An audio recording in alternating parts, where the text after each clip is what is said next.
Hai sahabat Kompas.com, proses persidangan terdakwa pembunuhan Brigadir Yosua hingga kini masih terus berjalan.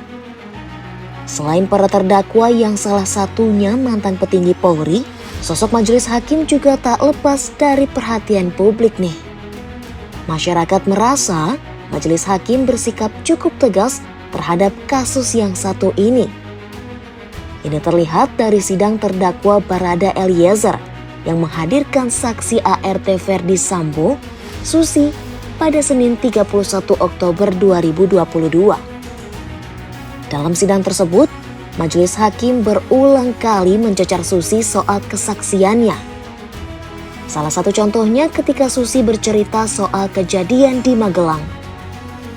Menurut Ketua Majelis Hakim, Wahyu Iman Santoso, cerita Susi soal insiden Putri Chandrawati pingsan itu tak masuk akal.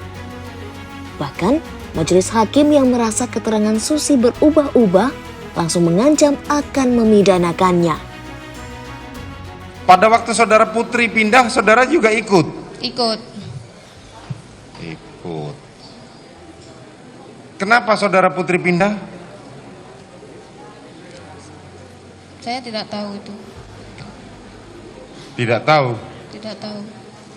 Tidak tahu atau tidak mau tahu? Tidak tahu. Setelah saudara Putri pindah ke Saguling, apakah saudara Ferdi Sambo juga ikut pindah ke Saguling atau tetap di Jalan Bangka? Pindah ikut ke Saguling.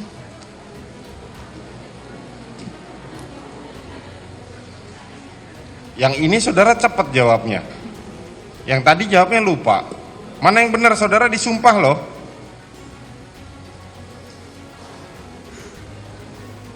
Apakah saudara Ferdi Sambo ikut pindah ke Saguling? Ikut. Kalau saudaranya, keterangan saudara berbeda dengan yang lain,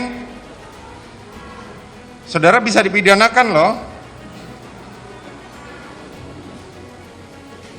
Pikirkan dulu, jangan jawab cepat-cepat. Saya nggak nanya langsung buru-buru jawab. Nah, karena hal inilah sosok Wahyu Iman Santoso dan para anggota majelis hakim pun membuat publik penasaran. Bagaimana rekam jejak mereka? Jadi, selain bertindak sebagai ketua majelis hakim di sidang kasus pembunuhan Brigadir Yosua, Wahyu Iman Santoso ini secara struktural menjabat sebagai Wakil Pengadilan Negeri Jakarta Selatan. Sebelum di Pengadilan Negeri Jakarta Pusat, Wahyu tercatat pernah menduduki sejumlah posisi di Lembaga Peradilan Indonesia, seperti Ketua Pengadilan Negeri Denpasar, Ketua Pengadilan Negeri Kediri kelas 1B, hingga Ketua Pengadilan Negeri kelas 1A Batam. Selain sidang kasus pembunuhan Brigadir Yosua, Wahyu Iman Santoso juga tercatat pernah memimpin sejumlah sidang lainnya. Salah satunya yakni sidang gugatan pra-peradilan yang diajukan Bupati Mimika, Eltinus Omaleng, yang kala itu ditetapkan tersangka oleh KPK. Namun, oleh Wahyu, gugatan pra-peradilan itu ditolak. Oh iya, selain Wahyu Iman Santoso, ada juga dua majelis hakim lainnya yang bertindak sebagai hakim anggota di kasus Ferdi Sambo. Mereka adalah Morgan Simanjuntak dan Alimin Ribut Sujono. Sama seperti Wahyu, Morgan dan Alimin ini juga memiliki rekam jejak yang cukup panjang di Lembaga Peradilan Indonesia. Namun dua putusan yang cukup menyita perhatian publik adalah ketika Morgan menolak pra-peradilan yang diajukan mantan Direktur Utama PT Pelindo II, R. Jalino, serta Alimin yang juga sempat menolak permohonan perkawinan beda agama. Ngomong-ngomong, gimana ya dengan harta kekayaan ketiga hakim ini?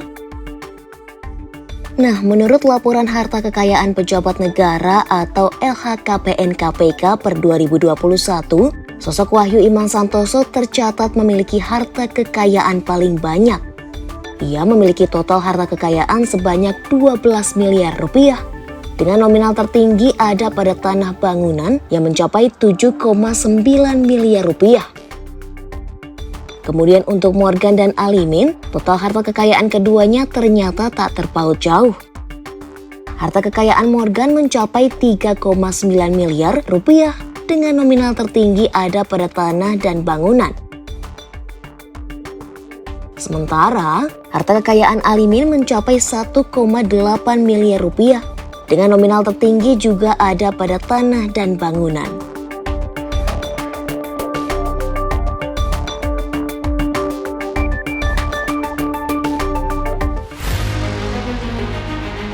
Itu dia ulasan soal profil 3 hakim yang memimpin sidang Sambo CS. Sekian video kali ini, simak informasi menarik lainnya di Oh Begitu Kompas.com, jernih melihat dunia.